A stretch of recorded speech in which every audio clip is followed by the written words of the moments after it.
अस्सलाम वालेकुम dear students, आप देख रहे हैं सेहत अली एकेडमी। और आज की इस वीडियो के अंदर हम लोअर रेस्पिरेटरी इन्फेक्शंस का जिक्र करने वाले हैं कि जो हमारे लंग्स हैं या ट्रेकिया है उनसे रिलेटेड जो डिसऑर्डर्स हैं उनको हम लोग देखने वाले हैं।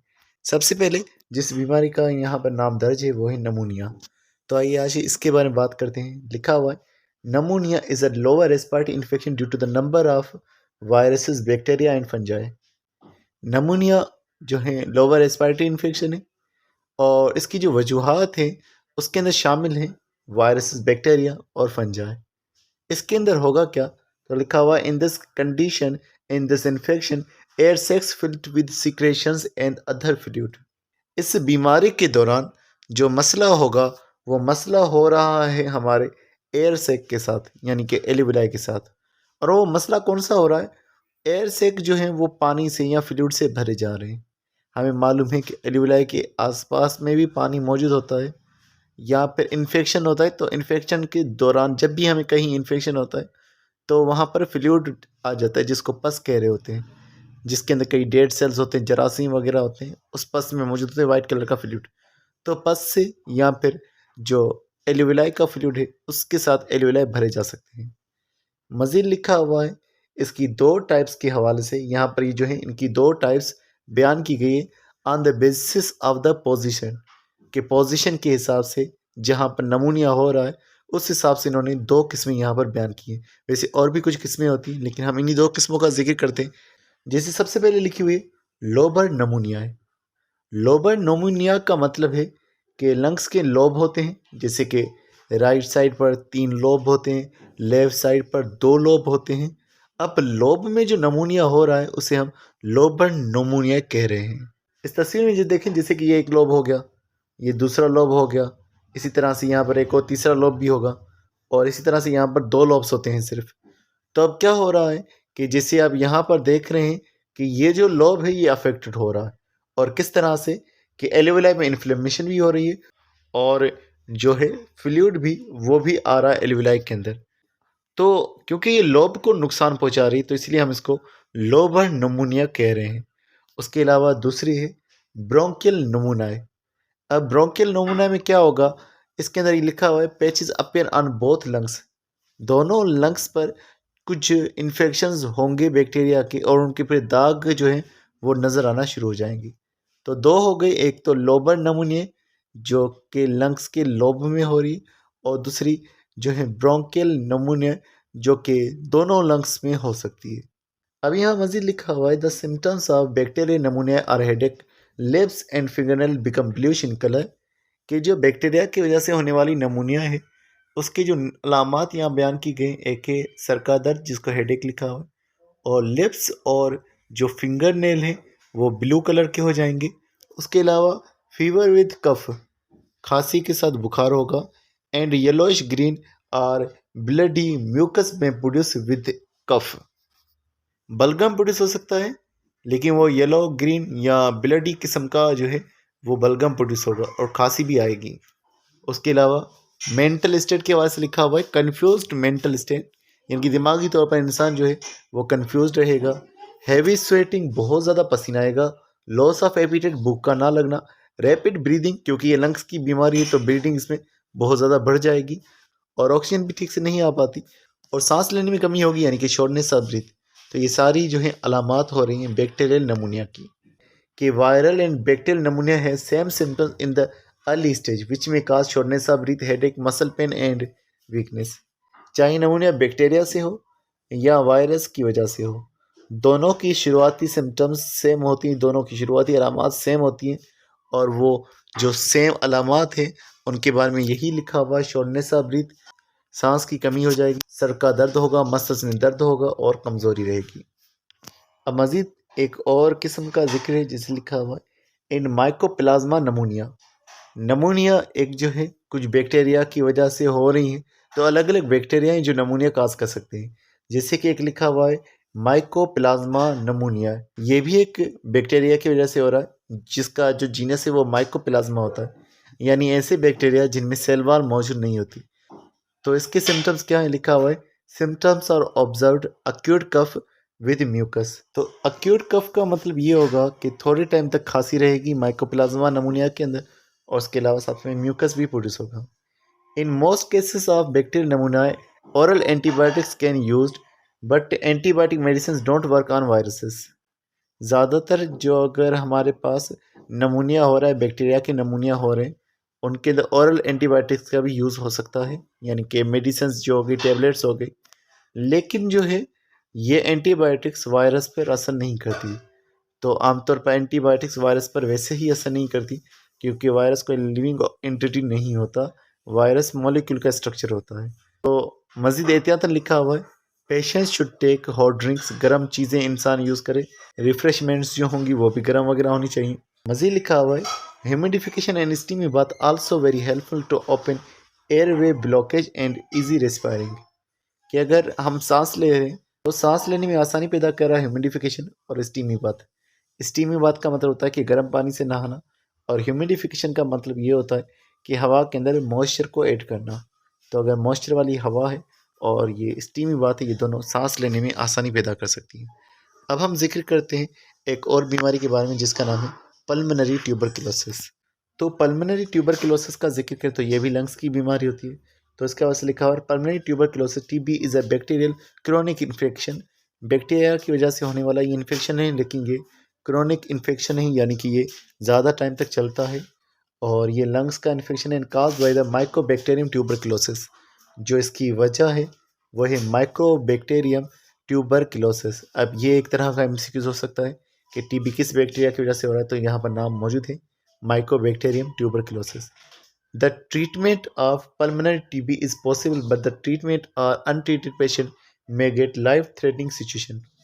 टीबी का इलाज इस वक्त मुमकिन है, लेकिन अगर इसका ट्रीटमेंट देर से किया जाए या पेशेंट को ट्रीट ना किया जाए, उसका इलाज नहीं किया जाए, तो ये इंसान की ज़िंदगी को जो है ख़त्म कर सकता है।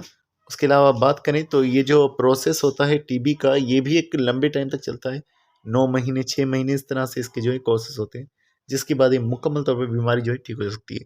लेकिन हमारे कायदे आज़म साहब जो हैं उनको भी ये बीमारी थी, जिसको देखा जाए तो तकरीबन ये 1930 में शुरू हुई थी, लेकिन उनकी मौत तक यानी कि 1948 तक ये बीमारी उनको चली थी, जिससे उनकी डेथ भी हो गई थी। मजीद अलामत का दिखा हुआ है, symptoms including coughing up mucus, खांसी के साथ म्यूकस आना, बलगम का आना, कफिंग अप ब्लड, खांसी के साथ ब्लड का आना, लो ग्रेड फीवर, हल्का सा बुखार आना, चेस्ट पेन यानी कि जो है सीने का दर्द, और उसके अलावा वेट लॉस यानी कि वजन का घट जाना। तो लिखा हुआ है, pulmonary TB is curable with an early diagnosis and antibiotic treatment. यानी कि अगर शुरू में उसकी पहचान हो जाती, शुरू में ये डायग्नोस हो जाती, तो एंटीबायोटिक के इस्तेमाल से इस बीमारी का इलाज किया जा सकता है। अब हम एक और बीमारी का जिक्र करते हैं जो कि है एम्फीसीमा।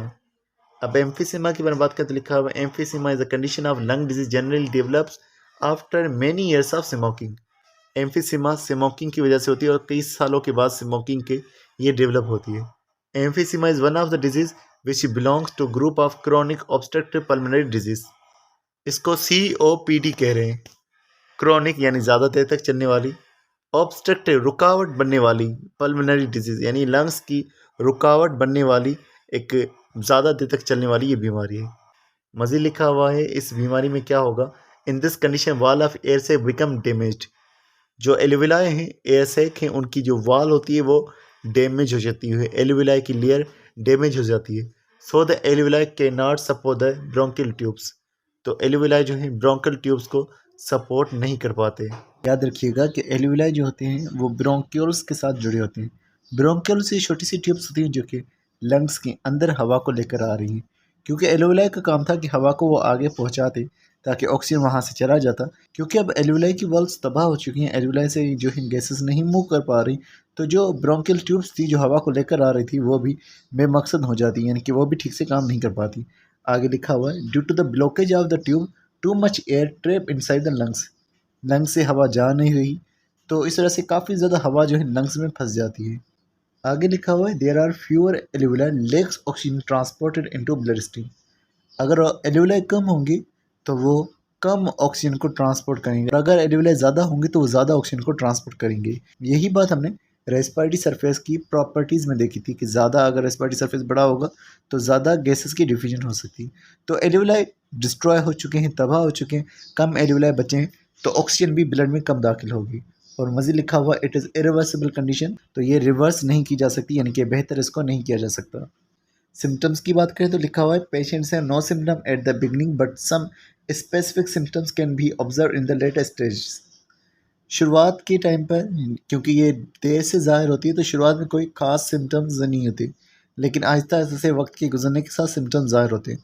और वो कौन से सिम्टम्स ज़ाहिर होंगे, लिखा हुआ है शॉर्टनेस ऑफ ब्रीथ, सांस का कम होना, स्पेशली ड्यूरिंग फिजिकल एक्टिविटीज, खास तौर पर जब इंसान कोई काम करेगा तो उसकी सांस का मसला होगा। उसके अलावा टाइटनेस इन चेस्ट, चेस्ट जो है वो थोड़ा सा टाइट सा महसूस होगा। उसके अलावा फ्रीक्वेंट काफिंग, बहुत ज़्यादा खांसी आएगी। और वीजिंग साउंड, यानी कि एक सीटी की जैसी आवाज़ होगी जब भी सांस बाहर निकाली जाएगी। और उसके अलावा लिखा हुआ है and mucus produces with the cough, और खांसी के साथ बलगम का आना, ये कुछ अलामत होंगी। लिखा हुआ है some people with emphysema has respiratory infection is called and flu. अगर एम्फीसीमा होती है कुछ लोगों में, तो कुछ लोगों में एम्फीसीमा के अंदर ज़ुकाम और नज़ला ये भी देखा गया है। अगर ये बीमारी शिद्दत इख्तियार कर देती है तो उसमें क्या होता है, लिखा हुआ in severe condition patient complains weakness in lower body muscles and weight loss, कि अगर बीमारी की शिद्दत हो चुकी तो इंसान जो है, जो मरीज़ जो है, जो एम्फीसीमा में मुब्तला है, वो ये शिकायत करता है कि उसकी बॉडी के अंदर पेन महसूस हो रहा है, ख़ासतौर पर लोअर मसल्स में। और उसके अलावा वेट लॉस जो है वो भी हो चुका है, वज़न घट चुका है। अब ट्रीटमेंट का जिक्र करें तो लिखा हुआ है bronchodilator medicinal treatment recover the patient and relieve from coughing and short breathing, कि इंसान को अगर सांस लेने का मसला हो रहा है तो एक ट्रीटमेंट है जिसे ब्रोंकोडाइलेटर कहा जाता है। इस ट्रीटमेंट की मदद से जो है इंसान जो है उसकी ब्रीदिंग बेहतर हो सकती है। ब्रोंकोडाइलेटर का मतलब है कि ब्रोंक्योल्स का डाइल्यूट करना ताकि ज़्यादा एयर आ सके। उसके अलावा मज़ीद लिखा हुआ antibiotics may be used for the remedy, antibiotics को यूज़ किया जा सकता है। And stereotype drugs can be inhaled like aerosol spray which reduce swelling and may help in easy breath. तो लंग्स के अंदर इन्फेक्शन वगैरह हो चुका है तो उसके लिए हम लोग एंटीबायोटिक वगैरह यूज़ कर रहे हैं। और उसके अलावा कुछ स्टीरॉयड्स यूज़ किए जा रहे हैं, जैसे कि एरोसोल स्प्रे वगैरह ये यूज़ किए रहे हैं ताकि स्वेलिंग जो है, सूजन वगैरह जो है लंग्स के अंदर, ब्रोंक्यूल्स के अंदर, वो भी ख़त्म हो सके। तो इस तरह से भी हमारी सांस का मसला जो है वो कुछ हद तक ठीक किया जा सकता है। अब हम बात करें सबसे ज़्यादा फैली हुई बीमारी जिसका नाम है लंग कैंसर। तो इसके बारे में बात करें तो लिखा हुआ है it is abnormal proliferation of affected tissues in the lungs.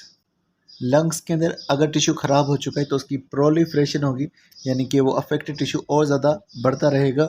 और वो बढ़ता रहेगा एबनॉर्मल तरीके से, यानी कि 1 से 2 सेल, 2 से 4 सेल, लेकिन ये बहुत ज़्यादा बढ़ते जाएंगे ख़राब सेल्स। तो ख़राब सेल जो है, वो ख़राब टिश्यूज़ जो हैं वो आगे बढ़ते जाएंगे।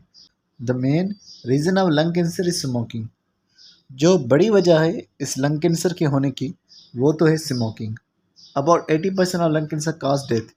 और लंग कैंसर के अंदर जो लोग मुब्तला होते हैं उनके अंदर 80% के करीब लोगों की डेथ भी हो जाती है। तो सिम्टम्स की बात करें, लिखा हुआ है symptoms are coughing with blood, खांसी के साथ ब्लड का आना, chest infection that keep coming back, chest के जो इन्फेक्शन हैं, लंग्स के जो मसले हैं, ये बार बार आते रहेंगे। पेन व्हेन ब्रीदिंग और कफिंग, जब खांसी होगी या सांस लिया जाएगा तो दर्द भी महसूस हो सकता है। पेरिस्टेंट ब्रीथलेसनेस एंड कंटिन्यूस टायर्डनेस, एक लंबे टाइम तक इंसान को जो है सांस का मसला रहेगा, उसे ऐसे लगेगा जैसे सांस नहीं ली जा रही।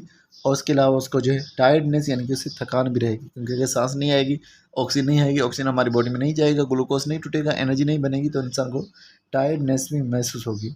अब इलाज किस तरह से लिखा हुआ है, in lung cancer chemotherapy, radiation therapy, targeted therapy and surgery are acquired according to the consultant.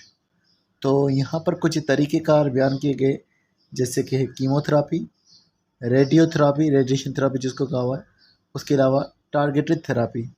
ये 3 अलग अलग तरीके, अलग अलग जो है नौयत के हो सकते हैं, यानी कि बीमारी की शिद्दत देखी जाएगी किस तरह की बीमारी है। और ये जो काम होगा कि कौन सा तरीका अपनाया जाएगा, ये होगा कंसल्टेंट का, जिसके साथ हमारा कंसर्न है। जो डॉक्टर हमें जो है ठीक कर रहा है तो वो बता सकता है कि कौन सी चीज़ यूज़ की जा सकती है।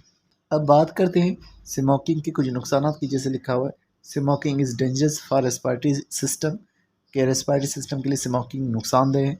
अब स्मोकिंग में क्या है, लिखा हुआ है the effect of tobacco smoking on respiratory system is the larynx and tracheal passage irritations, कि अगर टोबैको जो है यूज़ किया जा रहा है, यानी कि सिगरेट के अंदर टोबैको के लीव्स मौजूद हैं जो कि होते हैं, तो उनकी वजह से लेरेंक्स का भी प्रॉब्लम हो सकता है और ट्रेकियल पैसेज जो है यानी कि ट्रेकिया का जो रास्ता है उसका भी मसला हो सकता है, वो जो है तंग भी हो सकता है, इरिटेशन भी हो सकती है, यानी कि दर्द वगैरह महसूस हो सकता है। आगे लिखा हुआ है tobacco smoke may cause swelling in the air passage that produce the mucus which can block airways. इस टोबैको की वजह से ये हो सकता है कि स्वेलिंग्स हो सकती है। स्वेलिंग माना जो रास्ता है हमारे सांस वाला वो सूज सकता है।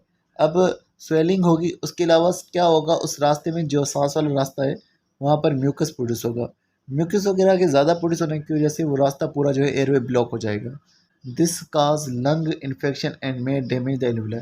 और म्यूकस वगैरह के ज़्यादा होने की वजह से, एयरवेज के ब्लॉक होने की वजह से लंग्स के इन्फेक्शन हो सकते हैं और उसकी वजह से आगे चल कर के एल्वुलाई भी डैमेज हो सकती है। और उसके अलावा ये भी ये ध्यान में रखिएगा कि स्मोकिंग के अंदर 50 के करीब कैंसर काजिंग एजेंट्स मौजूद होते हैं। इसीलिए हम कहते हैं कि लंग कैंसर की एक बड़ी वजह जो है स्मोकिंग भी होती है। सिर्फ ये हमारे लंग्स को डैमेज नहीं करें बल्कि हार्ट के प्रॉब्लम्स के अंदर भी इसी स्मोकिंग का जो है असर होता है। तो स्मोकिंग बहुत सारे मामलों में हमें बहुत ज़्यादा नुकसान पहुंचाने का काम कर रही है। तो डियर स्टूडेंट्स, आज के लिए बस इतना था और ये चैप्टर भी हमारा हुआ कंप्लीट। इंशाल्लाह नेक्स्ट वीडियो के अंदर हम इसकी एक्सरसाइज वगैरह को भी डिस्कस करेंगे। तो मिलते हैं नेक्स्ट वीडियो में, तब तक हम बहुत सारा ख्याल रखिएगा। अस्सलाम वालेकुम।